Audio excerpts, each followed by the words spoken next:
Caritas. Dobar dan. Dobar dan. Recite, s kime bi mogla razgovarati?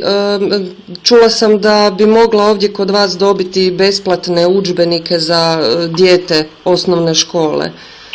To bi trebali doći kod nas u naše prostorije sa preporukom župnika ili centra za socijalnu skrb i popisom knjiga. Aha. I ništa mi više ne treba, to je to?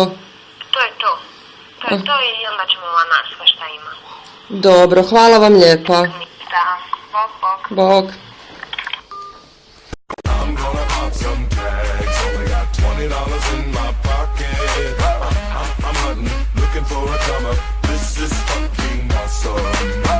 I'll wear your granddad's clothes. I look incredible.